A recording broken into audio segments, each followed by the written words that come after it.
Home ട്യൂട്ടറിലേക്ക് ഏവർക്കും സ്വാഗതം. ഞാൻ നിങ്ങളുടെ പേഴ്സണൽ ടീച്ചർ നീപ നിപിൻ. ഇന്ന് വളരെ ഇമ്പോർട്ടൻ്റ് ആയിട്ടുള്ളൊരു ടോപ്പിക്കാണ് നമ്മൾ ഇന്ന് ഡിസ്കസ് ചെയ്യാൻ പോകുന്നത്.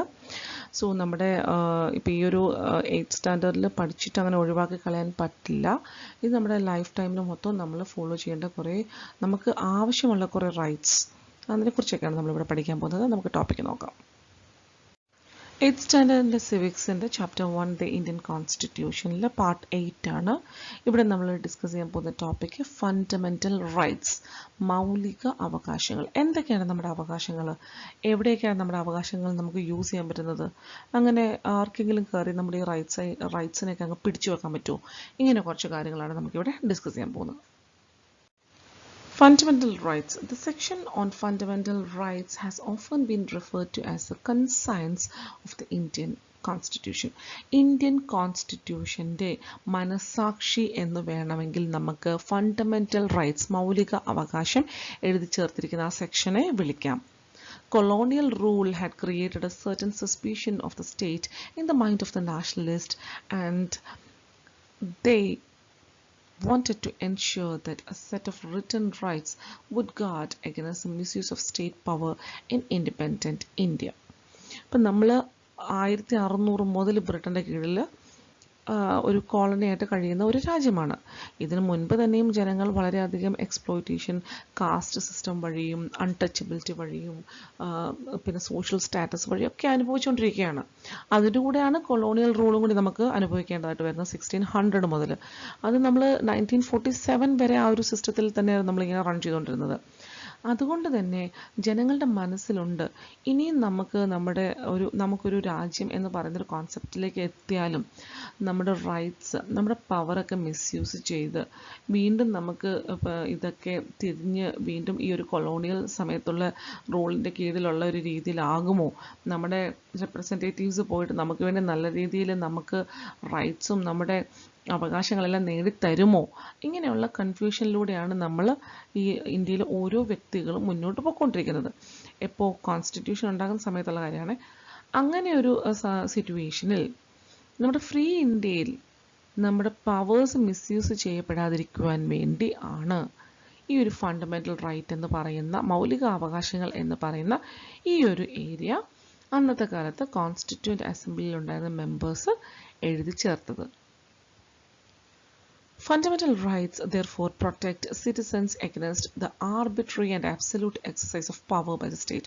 ഒരു സ്റ്റേറ്റിന് എങ്ങനെയൊക്കെ ആർബിട്രറി, അതായത് ഏകപക്ഷീയമായിട്ട് ഒരു തീരുമാനമെടുക്കുകയോ അല്ലെങ്കിൽ ഒരു അബ്സല്യൂട്ട് എക്സസൈസ് ഓഫ് പവർ നടത്തുമോ, അതായത് മറ്റാരോടൊന്നും ചോദിക്കാതെ ഇഷ്ടമുള്ള രീതിയിൽ അവർക്ക് കൊടുത്തിരിക്കുന്ന പവർ ഒക്കെ അങ്ങ് മിസ്യൂസ് ചെയ്യുകയോ ഒക്കെ ചെയ്താൽ അതിനെതിരെ പ്രൊട്ടസ്റ്റ് ചെയ്യാൻ, അതായത് പ്രക്ഷോഭം ഉണ്ടാക്കാൻ, പ്രൊട്ടസ്റ്റ് ചെയ്യാന്ന് പറഞ്ഞാൽ എന്താണ്, എതിർക്കുവാൻ ഈ ഒരു സിറ്റിസന് കഴിയും. എന്തുണ്ടെങ്കിൽ ഫണ്ടമെൻ്റൽ റൈറ്റ് അഥവാ മൗലിക അവകാശം എന്ന് പറയുന്ന ആ ഒരു അവകാശം ഉണ്ടെങ്കിൽ.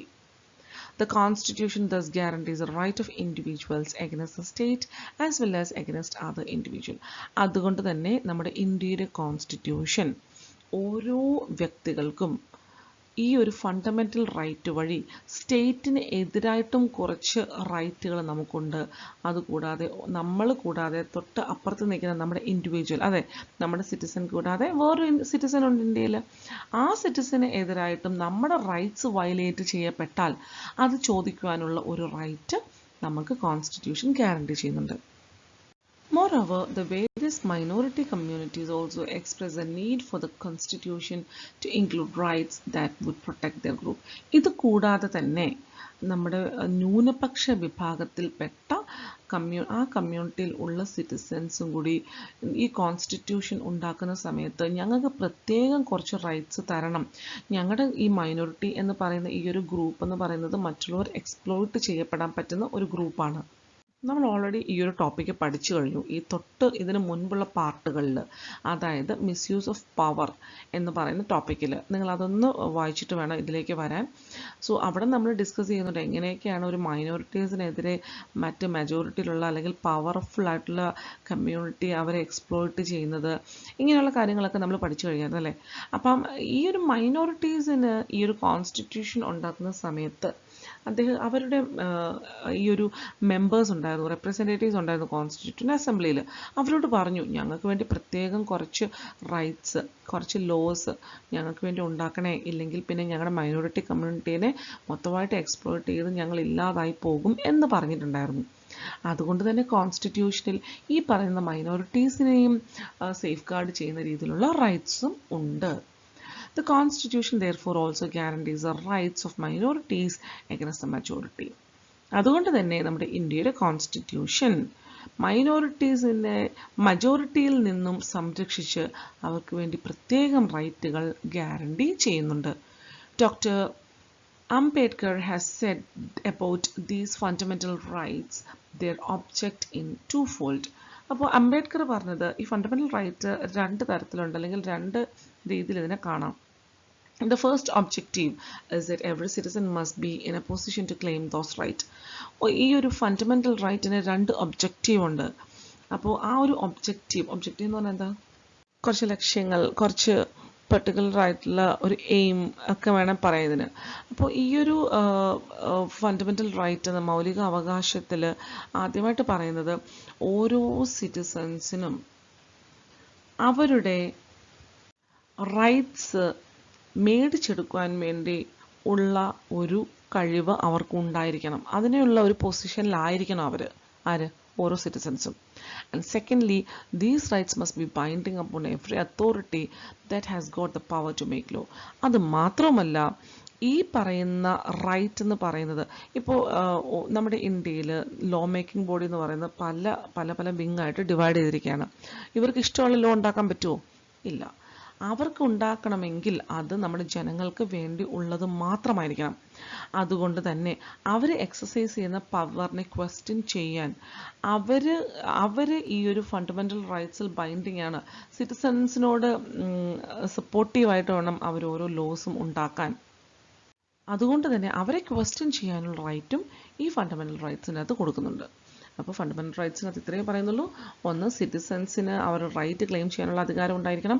രണ്ട്, അവർക്ക് വേണ്ടി rules and regulations, laws make ചെയ്യുന്ന അതോറിറ്റിയെ ചോദ്യം ചെയ്യാനുള്ള കഴിവും ഈ ഫണ്ടമെന്റൽ റൈറ്റ്സിൽ നിന്ന് തന്നെ ജനങ്ങൾക്ക് കിട്ടണം.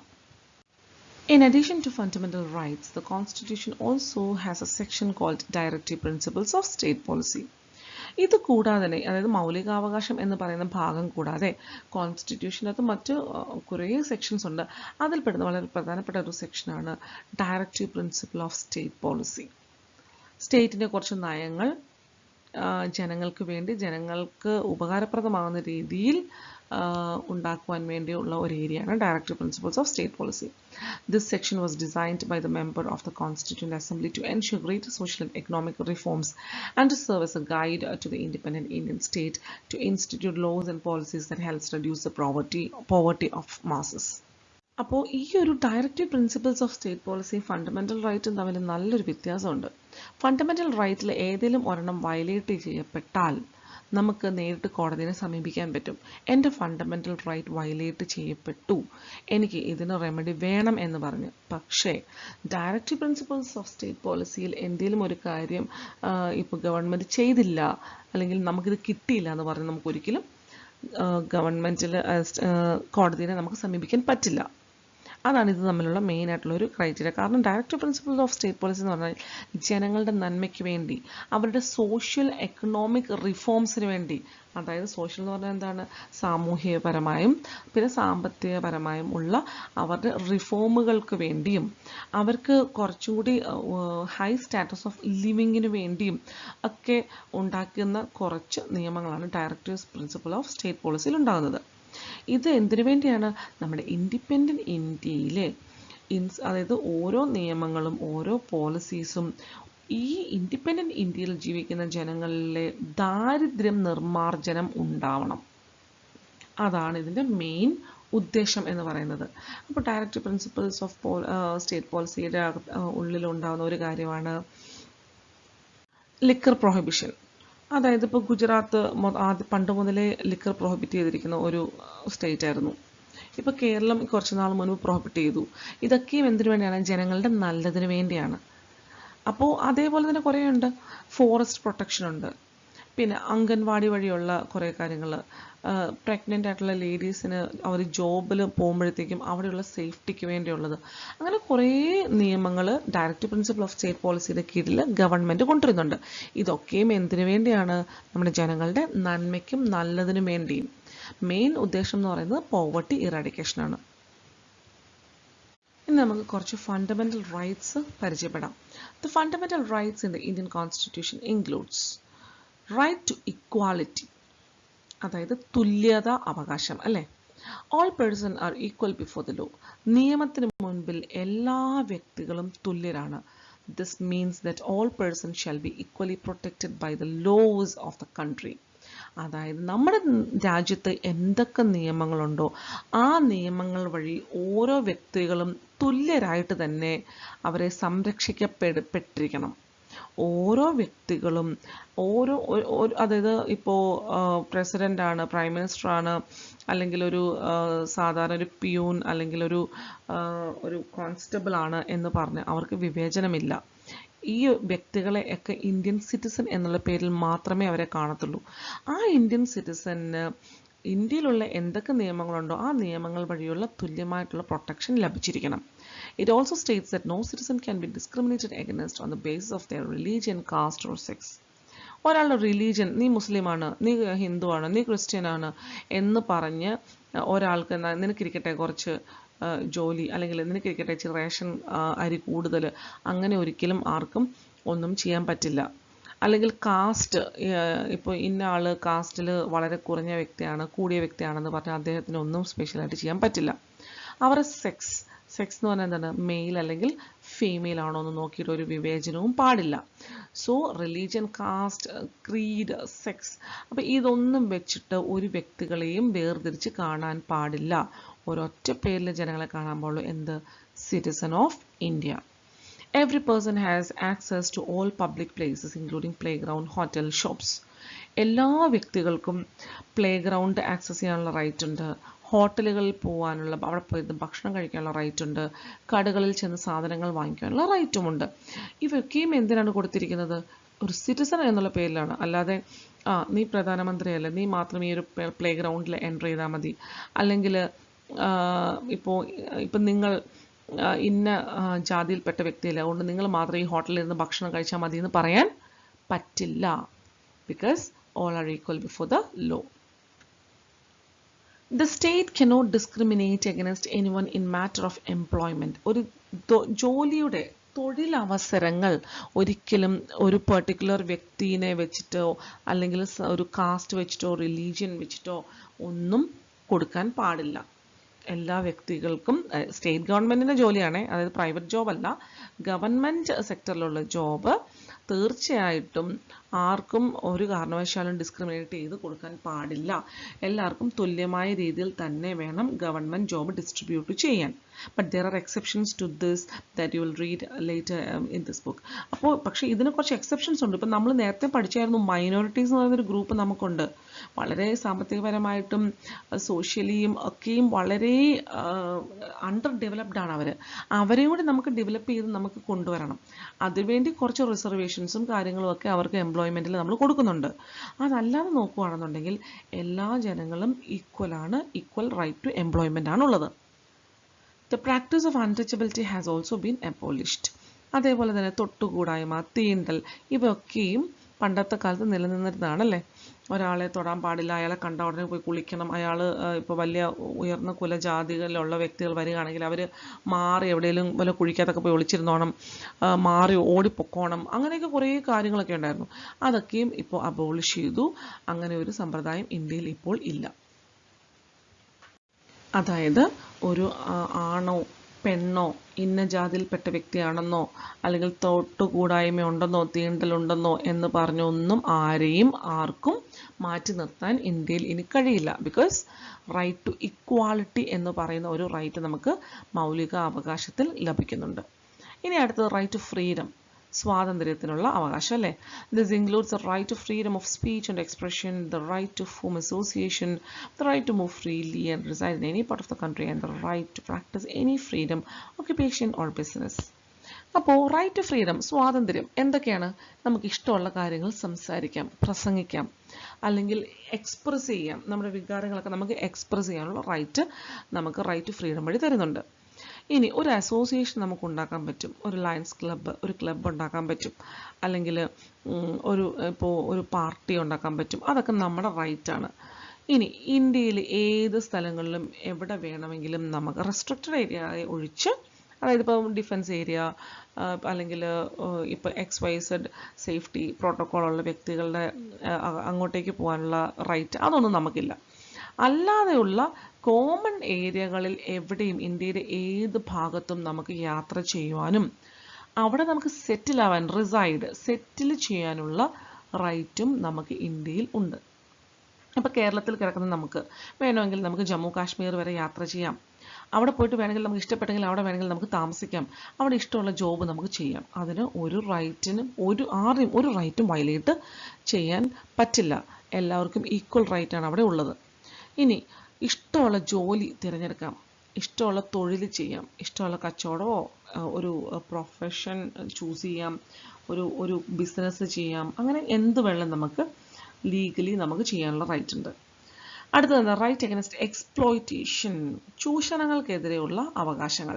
The constitution prohibits trafficking, forced labour and children working under 14 years of age. Constitution എന്തൊക്കെയാണ് നമുക്ക് ചെയ്തു തരുന്നത്? ട്രാഫിക്കിംഗ് എന്ന് പറയുന്നത് എന്താണ്? അതായത് ഈ മനുഷ്യക്കടത്ത് നിങ്ങൾ കേട്ടിട്ടുണ്ടോ? ആൾക്കാരെ ഇവിടുന്ന് ഈ ജോലിക്കൊക്കെ കുഞ്ഞു പിള്ളേരെയും വലിയ ആൾക്കാരെയും സ്ത്രീകളെയും പുരുഷന്മാരെയും എല്ലാം അവരെ ചിലപ്പോൾ ഒരു വലിയൊരു ലോറിക്കകത്തൊക്കെ മറ്റേ ഈ വാട്ടർ ടാങ്കിൻ്റെ അകത്തൊക്കെ കയറ്റിക്കൊണ്ടൊക്കെ പോയിട്ട് ഇങ്ങനെ ഇന്നടുത്ത് നിന്ന് ഇന്നയാൾ പിടിച്ചു, പോലീസൊക്കെ പിടിച്ചു എന്നൊക്കെ നിങ്ങൾ കേട്ടിട്ടില്ലേ? അല്ലെങ്കിൽ ഇവിടുന്ന് എയർപോർട്ട് വഴി രഹസ്യമായിട്ട് അവിടെ കൊണ്ടുപോയിട്ട് മറ്റു പണികളൊക്കെ ചെയ്യിപ്പിക്കുക. അപ്പം അങ്ങനെ മനുഷ്യരെ അങ്ങോട്ടും ഇങ്ങോട്ടും ചൂഷണം ചെയ്യുന്ന പരിപാടികൾ, ഉദാഹരണത്തിന് ജോലിക്ക് കൊണ്ടുപോവുക, അല്ലെങ്കിൽ അവരുടെ അവയവങ്ങൾ ഒക്കെ എടുക്കുക, അങ്ങനെയുള്ളതിനൊക്കെയാണ് ട്രാഫിക്കിംഗ് എന്ന് പറയുന്നത്.